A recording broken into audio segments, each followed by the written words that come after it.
I walked into my brother's engagement party, already feeling out of place. Crystal glasses clinked, music hummed. Perfume hung heavy in the air. Then I heard her. The bride leaned toward her friends and whispered just loud enough that the stinky country girl had arrived. Laughter followed. My chest tightened, but I didn't react. None of them knew I was standing in a hotel I owned, or that this night wasn't ending in toasts.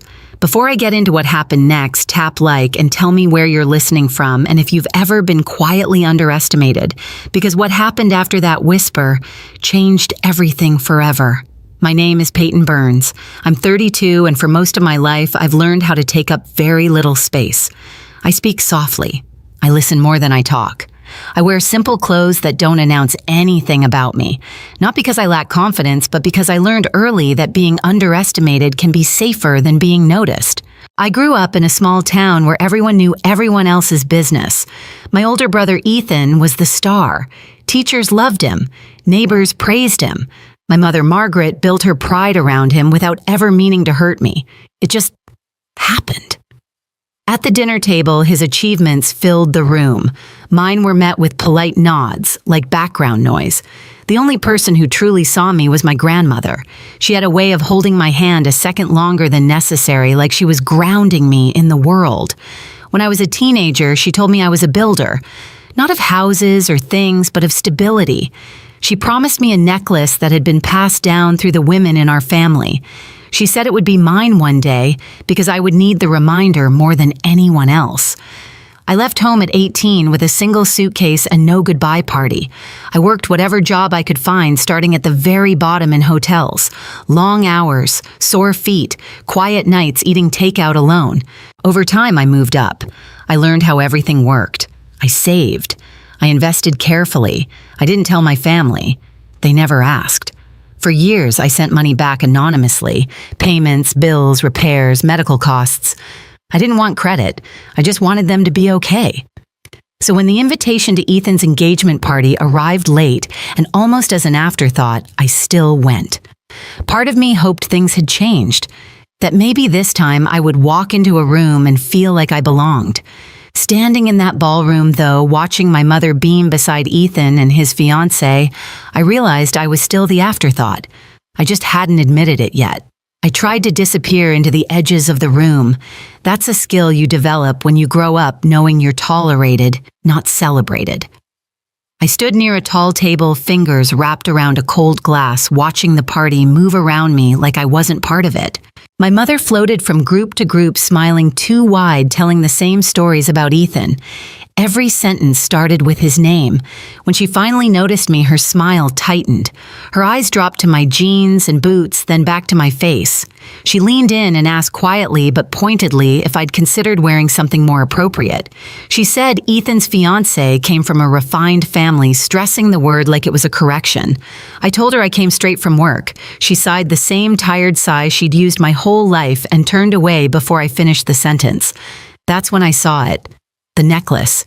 It rested against Lena's collarbone, catching the light every time she laughed.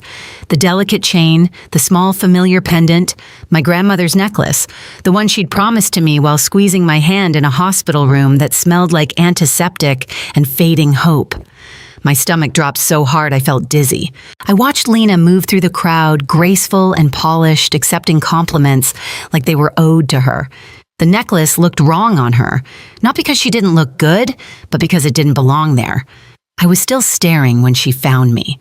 She approached with a smile that never reached her eyes, placing a hand lightly on my arm like we were close. She suggested we talk somewhere quieter. As soon as we were out of earshot, her expression changed. The sweetness vanished. She told me she knew all about me, about the money I sent home, about how I lived modestly. She asked why someone like me would keep helping people who never seemed to appreciate it. Then she answered her own question. She said it was probably because I was desperate to matter. Her words were soft, controlled, designed to bruise without leaving marks. She finished by telling me that once she married Ethan, it would be better if I kept my distance. Fewer complications that way. She patted my arm, turned, and walked back into the party, my grandmother's necklace glinting against her skin. I stood there perfectly still. I didn't cry. I didn't confront her. Something inside me simply went quiet. The part of me that kept hoping this family would one day choose me finally shut its door. And in that silence, I understood something clearly for the first time. This night wasn't just uncomfortable, it was dangerous. I needed air. Real air, not the kind filtered through chandeliers and forced smiles. I slipped out of the ballroom and into the hallway where the carpet muted my footsteps and the noise dropped to a low hum. This part of the hotel felt different, familiar, controlled. It always grounded me. That's when I heard voices. I slowed without meaning to. Ahead of me, near the corner by the service elevators, Howard Whitmore stood with his phone pressed tight to his ear. His back was turned, his shoulders tense. He didn't notice me. He was too busy arguing in a low, urgent voice. I caught fragments, words like after the wedding, cash flow, and we just need them to believe it a little longer. He paused, listened, then said something that made my stomach clench. He mentioned my family. Not by name, but by implication, their stability, their ability to help. He hung up and straightened his expression, snapping back into a polished smile before he walked away. I stood there longer than I should have, my pulse steady, my mind racing. That call wasn't panic, it was calculation. I went down to the parking garage and sat in my car with the engine off the concrete walls pressing in around me. I pulled up old records on my phone, transfers, payments, bills I'd covered for years, mortgage support, medical costs, always anonymous, always quiet. My family thought they were doing fine on their own, and apparently someone else thought that meant opportunity. The pieces slid into place with uncomfortable ease. The Whitmores didn't care about Ethan, or love, or family. They cared about access, about what they believed my family represented. And if they were wrong, if the money wasn't really there, the fallout would crush everyone involved. I wasn't guessing anymore. I was confirming. I texted Daniel Cross and asked him to meet me near the service entrance. When he arrived, I didn't explain everything. I didn't have to. I asked him to run background checks on the Whitmores. Quietly, thoroughly, he nodded once and left. Then I called my lawyer. Rachel answered immediately. I told her I needed options, fast ones. I also called Hannah, someone who understood numbers the way most people understood emotions. I asked her to look for patterns, anything that didn't add up. I went back upstairs, composed calm, almost detached. Inside, the party continued. Music, laughter, glasses raised, but something fundamental had shifted. This wasn't about being insulted anymore. It wasn't even about the necklace. It was about stopping something before it destroyed my family. And if that meant the truth had to come out in the most public way possible, then so be it. By the time I walked back into the ballroom, the night had reached that fragile point where everything looked perfect right before it broke. The music softened, the lights dimmed just enough to feel intimate. Someone tapped a spoon against a glass, signaling the start of speeches. Howard Whitmore was already making his way toward the small stage champagne flute in hand, smiling like a man who believed the room belonged to him.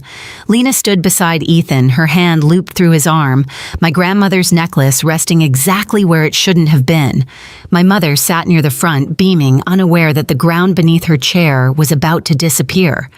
Daniel crossed my line of sight and gave the smallest nod. Hannah's text came in seconds later. You were right. It's worse than we thought. Rachel followed with a single sentence. Everything is verified. You're clear. I didn't feel triumph. I felt calm. Howard cleared his throat and began talking about family, about trust, about how honored they were to be joining ours.